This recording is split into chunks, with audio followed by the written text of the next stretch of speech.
നമസ്തേ. Tarot healing വിത്ത് കൃഷ്ണബിന്ദു എന്ന ചാനലിലേക്ക് എല്ലാവർക്കും സ്വാഗതം. നമ്മളിന്ന് നോക്കാൻ പോകുന്ന റീഡിങ്സ് നിങ്ങളുടെ വ്യക്തിക്ക് നിങ്ങളെ കൂടാതെ മറ്റൊരു തേർഡ് പാർട്ടി സിറ്റുവേഷൻസ് ഉണ്ടോ, നിങ്ങളെ അവർ ആത്മാർത്ഥമായിട്ട് സ്നേഹിക്കുന്നുണ്ടോ, നിങ്ങളോടുള്ള അവരുടെ ഒരു ഇമോഷണൽ ഫീലിങ്സ് എന്താണ്, ഈ രണ്ട് എനർജിയാണ് എടുക്കുന്നത് കേട്ടോ. തീർച്ചയായിട്ടും ഇത് നിങ്ങൾ ഏത് വ്യക്തിക്ക് വേണ്ടിയിട്ടാണോ കാണുന്നത് ആ പേഴ്സണെ മനസ്സിൽ വിചാരിച്ച് ആ വ്യക്തിയുടെ പേരൊരു 3 പ്രാവശ്യമെങ്കിലും പറഞ്ഞ് ലൈക്ക് ചെയ്ത് നിങ്ങൾ എനർജിയെ കണക്റ്റ് ചെയ്യുക. തീർച്ചയായിട്ടും നിങ്ങൾക്ക് റീഡിങ്സ് റെസനേറ്റ് ആവണമെങ്കിൽ, കാരണം ഇത് ജനറൽ റീഡിങ്സ് ആണ്. നമുക്ക് നിങ്ങളെ ഓരോ വ്യക്തികളെയും കണക്റ്റ് ചെയ്യുക എന്നത് നിങ്ങളുടെ എനർജീനെ ബേസ് ചെയ്താണ്. നിങ്ങൾ എത്രത്തോളമാണോ ഈ റീഡിങ്സിൽ നിങ്ങളുടെ പ്രസൻസ് കൊടുക്കുന്നത് അതനുസരിച്ചായിരിക്കണം നിങ്ങൾ റീഡിങ്സ് റെസനേറ്റ് ആയി വരുന്നത്. അതുപോലെ തന്നെ പേഴ്സണൽ റീഡിങ്സ് വേണമെങ്കിൽ നിങ്ങൾക്ക് ഇഷ്ടമുള്ള ഒരു ടാറോ റീഡറിൽ നിന്നും തീർച്ചയായിട്ടും ഒരു പേഴ്സണൽ റീഡിങ്സ് എടുക്കണം. നിങ്ങൾക്ക് നല്ലൊരു ഗൈഡൻസ് ലഭിക്കുന്നതാണ്.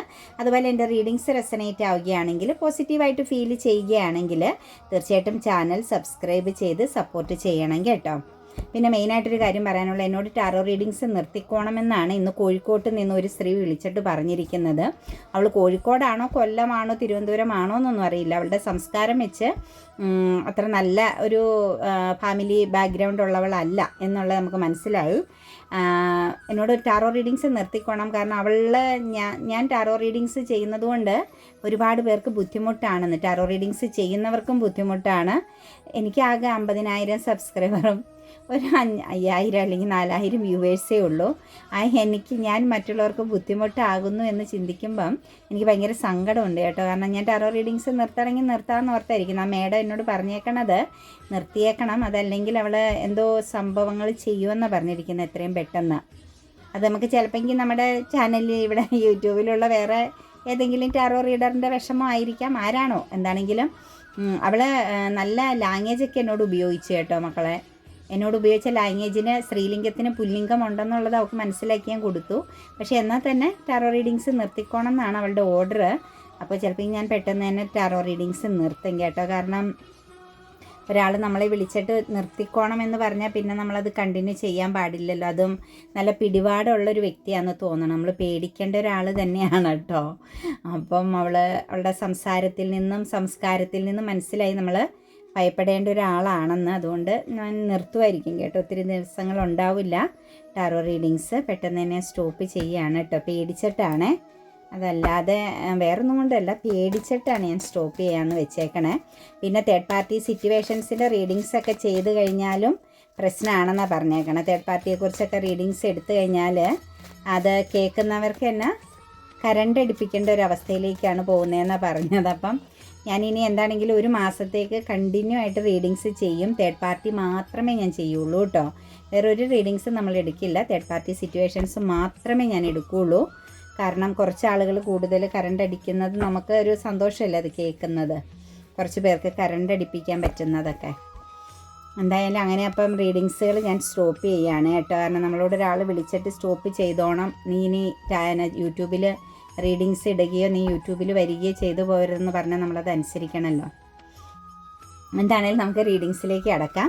നമ്മളിവിടെ നോക്കുന്ന എനർജി നിങ്ങളുടെ വ്യക്തിക്ക് തേർഡ് പാർട്ടി സിറ്റുവേഷൻസ് ഉണ്ടോ എന്നും, അതുപോലെ തന്നെ നിങ്ങളെ ആ ഒരു പേഴ്സൺ സ്നേഹിക്കുന്നുണ്ടോ എന്നുള്ളൊരു റീഡിങ്സാണ് നമ്മളിവിടെ നോക്കാൻ പോകുന്നത്. ഹൊറോസോഴ്സിൻ്റെ എനർജിയാണ് വന്നിരിക്കുന്നത് കേട്ടോ. കറൻറ്റ്ലി അവരുടെ സിറ്റുവേഷൻസ് എന്ന് പറയുന്നത് വളരെയധികം അൺഹെൽത്തി സിറ്റുവേഷൻസ് ആണ്. ശരിക്കും മാനസിക പിരിമുറുക്കത്തിനോടൊപ്പം മാനസിക വ്യതയോടൊപ്പം തന്നെ അവർ ഫിസിക്കലിയും ഹെൽത്ത് പരമായിട്ടുള്ള പല പ്രശ്നങ്ങളും എക്സ്പീരിയൻസ് ചെയ്തുകൊണ്ടിരിക്കുന്ന ഒരു പേഴ്സണായിട്ടാണ് കാണുന്നത്. അതായത് മനസ്സിൻ്റെ നില തെറ്റിയിരിക്കുന്ന, മാനസിക നില തെറ്റിയ ഒരു സിറ്റുവേഷൻസിലാണ് നിങ്ങൾ മനസ്സിൽ വിചാരിക്കുന്ന വ്യക്തിയുടെ കറൻറ്റ് സിറ്റുവേഷൻസ് കടന്നു പോകുന്നത്. തീർച്ചയായിട്ടും അത് കുറ്റബോധമാണ് കേട്ടോ. അവരെ പിടികൊടിയിരിക്കുന്ന, ഒരു പക്ഷേ അവരുടെ ലൈഫിൽ ഇന്നലകളിൽ വരെ അവർ ചെയ്തു കൂട്ടിയ ഓരോ പ്രവൃത്തികളെയും കണക്റ്റ് ചെയ്തുള്ള കുറ്റബോധം അവരെ പിടികൂടുന്നു. അവരുടെ മനസ്സാക്ഷി അവരെ ചോദ്യം ചെയ്യുന്ന ഒരു സാഹചര്യത്തിലൂടെയാണ് നിങ്ങൾ മനസ്സിൽ വിചാരിക്കുന്ന വ്യക്തി കടന്നു പോകുന്നത്. ശക്തമാകുന്ന ഒരു കർമ്മ അവരെ പിടികൂടിയിരിക്കുന്നു എന്ന് തന്നെ നമുക്ക് പറയേണ്ടി വരും. അവർ തന്നെ ചോദ്യം ചെയ്യുന്ന, അവരുടെ കുറ്റങ്ങൾ അവർ തന്നെ മനസ്സിലാക്കുന്ന, നമ്മുടെ കുറ്റങ്ങൾ അല്ലെങ്കിൽ നമ്മുടെ ജീവിതത്തിൽ ഉണ്ടാകുന്ന തെറ്റുകൾ അത് നമുക്ക് മനസ്സിലാക്കാൻ പറ്റുക എന്നുള്ളത് നമ്മുടെ ലൈഫിൽ വരുന്നൊരു നമ്മളെന്ന് പറയുന്ന വ്യക്തിയിൽ വരുന്നൊരു ചേഞ്ചിങ്ങിൻ്റെ ഒരു ഭാഗമായിട്ടാണ് നമുക്കതിനെ പറയാൻ പറയാൻ സാധിക്കുന്നത് കേട്ടോ. അപ്പോൾ അങ്ങനെയുള്ള ഒരു സാഹചര്യത്തിലേക്ക്, ആ ഒരു മാറ്റത്തിലേക്ക് നിങ്ങളുടെ പേഴ്സൺ മാറിയിരിക്കുന്നതായിട്ടാണ് നമുക്ക് കാണാൻ സാധിക്കുന്നത്. കഴിഞ്ഞുപോയ കാലത്തെക്കുറിച്ചുള്ള ചിന്തകൾ അവരെ വേട്ടയാടുന്നു. അങ്ങനെ ഒരു വേട്ടയാടുക എന്നൊരു എനർജിയിലേക്ക് ഇവർ പോകണമെങ്കിൽ അവരത്രത്തോളം തിന്മകളാകുന്ന സാഹചര്യങ്ങളിലൂടെ, അല്ലെങ്കിൽ അവരുടെ വാക്കുകളിലും പ്രവൃത്തികളിലുമെല്ലാം ചെറിയ രീതിയിലൊക്കെ നെഗറ്റീവ് ആകുന്ന കാര്യങ്ങൾ, മറ്റുള്ളവർക്ക് പെയിൻഫുള്ളാകുന്ന ചില പ്രവൃത്തികൾ അവരിൽ നിന്നും ഉണ്ടായിരിക്കുന്നു എന്നത് തന്നെയാണ് കറൻറ്റ്ലി അവരുടെ മനസ്സിൽ അല്ലെങ്കിൽ അവരുടെ സിറ്റുവേഷൻസിൽ അവർക്കിപ്പോൾ ഒരു പെയിൻ എനർജി വരാനുണ്ടായിരിക്കുന്ന കാരണം. അവരിപ്പോൾ ഈ ഒരു എക്സ്പീരിയൻസിലൂടെ, ഈ ഒരു അവസ്ഥയിലൂടെ കടന്നു പോകുന്നത് അവരുടെ ഉള്ളിൽ ശക്തമാകുന്ന കുറ്റബോധം നിറഞ്ഞു നിൽക്കുന്നതായിട്ടാണ് കാണുന്നത്. അത് അവരെ ഫിസിക്കലി ആണെങ്കിലും ഇമോഷണലി ആണെങ്കിലും തളർത്തി കളഞ്ഞിരിക്കുന്നു. അവർക്ക് ഒരിടത്തേക്കും പ്രവർത്തിക്കാൻ അവരുടെ ഊർജം വളരെ ലോ ആയിരിക്കുന്നതായിട്ട്, അവരുടെ ഓറ പവർ വളരെ സ്റ്റക്കായിരിക്കുന്നതായിട്ടാണ് നമുക്ക് കാണാൻ സാധിക്കുന്നത്. കാരണം മറ്റുള്ളവരെ ഫേസ് ചെയ്യാൻ ഈ വ്യക്തിക്ക് ശരിക്കും പറഞ്ഞു കഴിഞ്ഞാൽ ഇപ്പോൾ കറൻറ്റ്ലി സാധിക്കുന്നില്ല. അപ്പോൾ ഇവരെ സംബന്ധിച്ച് ഇവർക്ക് എവിടെ നിന്നൊക്കെയോ അപവാദങ്ങൾ കേൾക്കേണ്ടി വരുന്നുണ്ട്. എവിടെയൊക്കെയോ അവർ പിടിക്കപ്പെട്ടിരിക്കുന്ന സിറ്റുവേഷൻസുകൾ കാണുന്നുണ്ട്. എവിടെയൊക്കെയോ അവർക്ക് തെറ്റുകൾ പറയേണ്ടി വന്ന സിറ്റുവേഷൻസുകൾ കാണുന്നുണ്ട്. അപ്പോൾ ടോട്ടലി അവരുടെ കറൻറ്റ് എനർജിയിലേക്ക് നോക്കുമ്പം അവരെ സംബന്ധിച്ച് അവർ വളരെ സ്ട്രെസ് അനുഭവിക്കുന്നു. അവരുടെ സാഹചര്യം എന്ന് പറയുന്നത് തെറ്റുകളുടെ ഒരു തിരുത്തലിന്, അല്ലെങ്കിൽ അവർ ചെയ്ത് കൂട്ടിയ പ്രവൃത്തികൾക്കെല്ലാം അവർ സ്വയം അവരെ ചോദ്യം ചെയ്യേണ്ടി വരുന്ന, അല്ലെങ്കിൽ അത് മനസ്സിലാക്കി സ്വയം അവർക്ക് തന്നെ അവരോട് ഒരു മടുപ്പും വിരക്തിയും ഫീൽ ചെയ്യുന്ന ഒരു എനർജിയിലാണ് നമുക്ക് കാണാൻ സാധിക്കുന്നത്.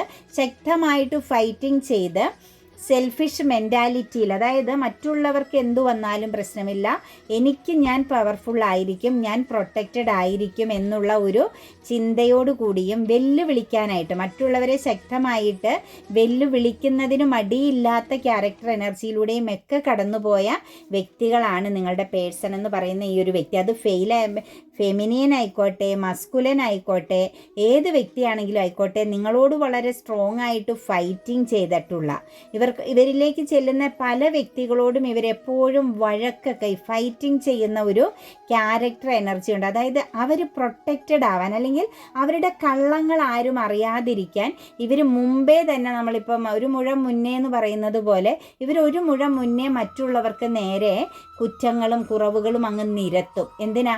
ഇവരുടെ കുറ്റങ്ങളെയും കുറവുകളെയും മറ്റുള്ളവർ കണ്ടെത്തരുതെന്നുള്ളൊരു ലക്ഷ്യത്തോടു കൂടി അങ്ങനെ തന്ത്രപൂർവ്വം ലൈഫിൽ പല പ്രവർത്തികളും തിന്മകളും ചെയ്തിട്ടുള്ള പേഴ്സണാണ് നിങ്ങൾ മനസ്സിൽ വിചാരിക്കുന്ന വ്യക്തി എന്നുള്ളത്. ഇന്ന് അവരെ സംബന്ധിച്ച് കാര്യങ്ങളെല്ലാം അവർക്ക് പോസിറ്റീവായിട്ടും പല കാര്യങ്ങളും അവരുടെ ലൈഫിലേക്ക് വരുന്നുണ്ട്.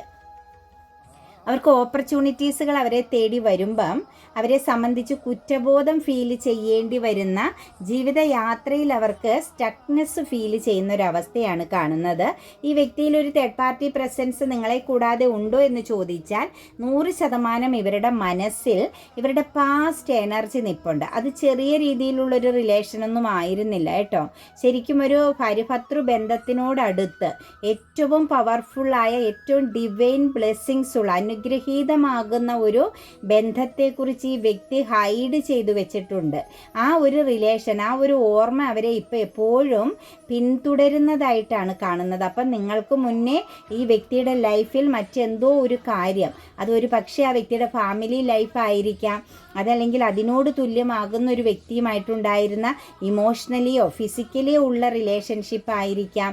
ഇവരുടെ ഹൃദയത്തിൻ്റെ ഉള്ളിൽ മറ്റൊരു സിറ്റുവേഷൻസ് വളരെ സ്ട്രോങ് ആയിട്ട് ഉണ്ടായിരുന്നു എന്നുള്ളതും, ആ ഉണ്ടായിരുന്ന ആ ഒരു ബന്ധത്തെ ഇവർ വളരെ പ്രഷ്യസ് ആയിട്ട് ഇപ്പോൾ ആ ഒരു ഓർമ്മകളിൽ ഇവർ കണക്റ്റ് ചെയ്യാൻ ശ്രമിക്കുന്നതായിട്ടുമാണ് കാണുന്നത്. അപ്പോൾ അവരുടെ കുറ്റബോധം എന്ന് പറയുന്നതും അവർ മുൻകാലങ്ങളിൽ എവിടെയോ മറ്റൊരു വ്യക്തിയോട് ആഴത്തിൽ കാണിച്ച ഒരു ചീറ്റിംഗ് പ്രസൻസ്, സ്നേഹമെന്ന ഒരു ചീറ്റിംഗ് തന്നെയാണ് ഇന്ന് അവരെ മാനസികപരമായിട്ട് തകർക്കുന്നതും.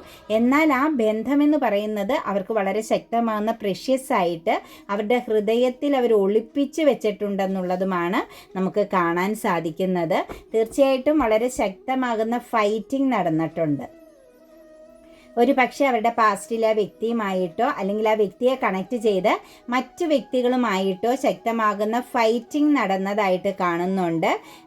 അതായത് ഒരു ലീഗൽ പരമാകുന്ന അല്ലെങ്കിൽ ഒരു ജസ്റ്റിസിലൂടെ കടന്നു പോകേണ്ടി വന്ന, കർമ്മയിലൂടെ കടന്ന് പോകേണ്ടി വന്ന ഒരു ബന്ധമായിട്ട് നമുക്ക് ആ ഒരു ഓർമ്മകളുടെ എനർജീനെ കണക്ട് ചെയ്യുമ്പം പറയാൻ സാധിക്കുന്നുണ്ട്. അപ്പം നിങ്ങളുടെ വ്യക്തിയിൽ ഒരു തേർഡ് പാർട്ടി പ്രസൻസ് ഉണ്ടോ എന്ന് ചോദിച്ചാൽ കറൻ്റ്ലി അവരിൽ ഒരു തേർഡ് പാർട്ടി സിറ്റുവേഷൻസ് ഇല്ല. പക്ഷേ പാസ്റ്റിൽ ഒരു ബന്ധം, ഒരു എനർജി ഉണ്ടായിരുന്നു. ആ എനർജി എന്ന് പറയുന്നത് നിസ്സാരമായി തള്ളിക്കളയാൻ പറ്റുന്ന ഒരു റിലേഷൻ ആയിരുന്നു. അത്രത്തോളം അഡിക്റ്റഡ് ആയിരുന്നു, അത്രത്തോളം പ്രാധാന്യം കൊടുക്കേണ്ട ദൈവീക കരസ്പർശമേറ്റ ഒരു റിലേഷൻ്റെ എനർജി തന്നെയാണ് നമുക്ക് കാണാൻ സാധിക്കുന്നത്. അതുപോലെ 5 ഓഫ് കപ്സിൻ്റെ എനർജിയാണ്. അതൊരു നഷ്ടബോധമായിട്ടും തിരിച്ച് കിട്ടിയിരുന്നെങ്കിൽ ആഴത്തിൽ ആഗ്രഹിക്കുകയും ഫാസ്റ്റായിട്ട് അവിടേക്ക് ഓടി എത്താൻ ആഗ്രഹിക്കുകയും ഒക്കെ ചെയ്യുന്നൊരു എനർജിയാണ് കേട്ടോ. അപ്പോൾ അവരുടെ ഹൃദയത്തിൽ അവർ മറ്റുള്ളവരോട് പുറത്ത് കാണിക്കാതെ, അവർ മറ്റുള്ളവരോട്, നമ്മൾ ഫസ്റ്റ് എനർജി പറഞ്ഞില്ലേ, എപ്പോഴും നിങ്ങളുടെ വ്യക്തി ഫൈറ്റിംഗ് ചെയ്യുന്നുണ്ടായിരുന്നു. പെട്ടെന്ന് ദേഷ്യപ്പെടുക, പെട്ടെന്ന് പ്രതികരിക്കുക, ഇതെല്ലാം ആ ഉള്ളിൽ കിടന്ന ആ ഒരു ഇമോഷണൽ പെയിൻ്റെ, ആ ഒരു നഷ്ടബോധത്തിൻ്റെ ഒരു എനർജീനെ കണക്റ്റ് ചെയ്തുകൊണ്ട് തന്നെയാണ് ഇത് അവരുടെ ലൈഫിൽ അവർ ഈ ഒരു ക്യാരക്ടർ ചേഞ്ചിങ് വന്നു പോയത്, അവർ മറ്റാരോ ആയി പോയതെന്ന് തന്നെ നമുക്ക് പറയേണ്ടി വരും. അപ്പോൾ അവരുടെ ഉള്ളിൽ ഇപ്പോഴും ഫാസ്റ്റായിട്ട് ആ നഷ്ടത്തെ തിരിച്ച് കിട്ടിയിരുന്നെങ്കിൽ എന്നാണ് നമുക്ക് കാണാൻ സാധിക്കുന്നത്. ചിലരുടെ എനർജിയിൽ അത് ലീഗൽപരമായിട്ടൊക്കെ ഇഷ്യൂ വന്നിട്ടുണ്ട് കേട്ടോ. കേസും പ്രശ്നങ്ങളും ഒക്കെ നേരിടേണ്ടി വന്നിട്ടുണ്ട്. ഒരുപാട് വ്യക്തികളുടെ പ്രസൻസ് അതിനകത്ത് ഇൻവോൾവ് ആകുകയും ഒരു മത്സര ബുദ്ധിയോട് കൂടി ഫൈറ്റിംഗ് നടത്തുകയും ചെയ്തിട്ടുണ്ട്. അങ്ങനെയൊക്കെ തന്നെയാണ് ആ വ്യക്തിയുടെ ലൈഫിൽ നിന്നും ആ ഒരു സിറ്റുവേഷൻസ് അവസാനിച്ചു പോയത്. പക്ഷെ അതിനെ ഒന്ന് തിരിച്ച് ലഭിച്ചിരുന്നെങ്കിൽ, അത് തിരിച്ച് കിട്ടിയിരുന്നെങ്കിൽ എന്ന് ഇപ്പം നിങ്ങളുടെ വ്യക്തി മനസ്സുകൊണ്ട് ആഗ്രഹിക്കുന്നു. അതായത് സമയം മാറി കിട്ടിയിരുന്നെങ്കിൽ, വിധി ഒന്ന് മാറ്റി എഴുതപ്പെട്ടിരുന്നെങ്കിൽ എന്ന് നിങ്ങളുടെ പേഴ്സൺ ശരിക്കും ആഗ്രഹിക്കുന്നുണ്ട് കേട്ടോ. ആ ഒരു സിറ്റുവേഷൻസിനെ, പാസ്റ്റിൽ അവരുടെ ഹൃദയത്തിൽ ഉണ്ടായിരുന്ന ആ വ്യക്തിയുടെ ആ ഒരു സ്ഥാനം അതെടുത്ത് മാറ്റാൻ നിങ്ങളുടെ പേഴ്സണ് സാധിക്കുന്നില്ല. ദ മജീഷ്യൻ എനർജിയാണ്. ശരിക്കും ഉറക്കം നഷ്ടപ്പെടുന്നുണ്ട്, എപ്പോഴും മനസ്സിൽ ചിന്തിക്കുന്നുണ്ട് എപ്പോഴും. പക്ഷേ ഇത് ആരുടെയൊക്കെ എതിർപ്പുകൾ ഇപ്പോഴും ആ ഒരു എനർജിയെ ബേസ് ചെയ്ത് ഉണ്ട് എന്നുള്ളത് നമുക്ക് വ്യക്തമായിട്ട് കാണാൻ പറ്റുന്നുണ്ട്. ഈ വ്യക്തി ഭയപ്പെടുന്നുണ്ട്. ഈ വ്യക്തിയുടെ ഒപ്പം തന്നെയുള്ള ചില വ്യക്തികൾ, അതായത് ഫാമിലി എനർജി ആവാം, പേരൻസ് ആവാം, മറ്റു ബ്ലഡ് റിലേഷന് പെട്ട ആരെങ്കിലുമൊക്കെ ആവാം, ആരെയൊക്കെയോ ഈ വ്യക്തിയോടൊപ്പം ഉള്ളവരെ ഈ വ്യക്തി ഭയപ്പെടുന്നുണ്ട്. ആ ഭയത്താൽ നിങ്ങളുടെ പേഴ്സൺ ആ ഒരു ആഗ്രഹത്തെ, ആ വ്യക്തിയെക്കുറിച്ചുള്ള ഓർമ്മകളെ ഹൈഡ് ചെയ്ത് പിടിക്കുന്നുണ്ട്. പക്ഷെ ഒരു മാജിക്ക് സംഭവിച്ചിരുന്നെങ്കിൽ, അതുപോലെ ഒരു മാനിഫെസ്റ്റിംഗ് എനർജിയും ഈ വ്യക്തിയിലുണ്ട് കേട്ടോ. നിങ്ങളുടെ പേഴ്സൺ ആ ഒരു ബന്ധത്തെ മാനിഫെസ്റ്റ് ചെയ്യുന്നുണ്ട്. ആ വ്യക്തിയെക്കുറിച്ചുള്ള ചിന്തകളെ, ആ വ്യക്തിയെക്കുറിച്ച് അറിയാനുള്ള ആഗ്രഹത്തെ, ആ വ്യക്തിയിലേക്ക് എത്തിച്ചേരാൻ പറ്റിയിരുന്നെങ്കിൽ എന്നുള്ള ചില ആഗ്രഹത്തെയും എല്ലാം കണക്റ്റ് ചെയ്ത് നിങ്ങളുടെ പേഴ്സൺ ആ പേഴ്സണെ മാനിഫെസ്റ്റ് ചെയ്യുന്നുണ്ട്.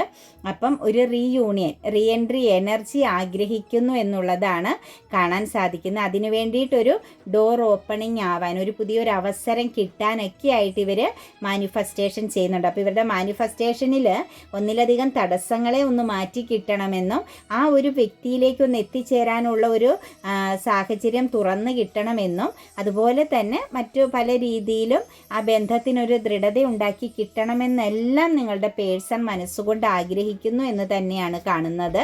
അതുപോലെ തന്നെ കുറച്ചൊക്കെ നിങ്ങളുടെ വ്യക്തിയുടെ ഈഗോയും അതുപോലെ തന്നെ സെൽഫിഷ് മെൻറ്റാലിറ്റിയും ഒക്കെ തന്നെയാണ് ആ ബന്ധത്തിന് തകർച്ച വന്നതിനുള്ള കാരണമെന്നും നിങ്ങളുടെ പേഴ്സൺ വ്യക്തമായിട്ട് മനസ്സിലാക്കുന്നുണ്ട്. ഏറ്റവും പവർഫുള്ളായിരുന്ന, ഏറ്റവും അനുഗ്രഹീതമായി കൊണ്ടുപോകാൻ പറ്റുന്ന ആ ഒരു ബന്ധത്തെ തകർത്ത് കളഞ്ഞതിൻ്റെ ഒന്നാമത്തെ കാരണം ഈ വ്യക്തിയുടേതാകുന്ന ചില കാര്യങ്ങളായിരുന്നു. ഒരു പക്ഷേ ഈ വ്യക്തി ഭൗതികമാകുന്ന, ഈ വ്യക്തിയുടെ ജീവിതത്തിൽ മറ്റു പല കാര്യങ്ങളിലേക്കും ഫോക്കസ് ചെയ്തതുമെല്ലാം അവർക്കടെ ആ ഒരു മനസ്സിൽ ഇപ്പോൾ ഉള്ള വ്യക്തിയെ കണക്റ്റ് ചെയ്ത് നോക്കുമ്പം തകർച്ചയ്ക്ക് കാരണമായി എന്ന് തന്നെയാണ് കാണാൻ സാധിക്കുന്നത്. കൂടാതെ തന്നെ ഒരു ഇൻഡിസിഷൻ എനർജി, കറക്റ്റ് സമയത്ത് കറക്റ്റായിട്ടൊരു തീരുമാനം എടുക്കാതെ പറയാതെ പോയതായിട്ടും നമുക്ക് ഈ എനർജിയിൽ കാണുന്നുണ്ട്. ഒരു ഇമോഷണൽ ബ്ലോക്കേജ് അവർക്കിടയിൽ സംഭവിച്ചിരുന്നതായിട്ടും പാസ്റ്റ് എനർജിയിലേക്ക് നോക്കുമ്പോൾ കാണാൻ സാധിക്കുന്നുണ്ട്.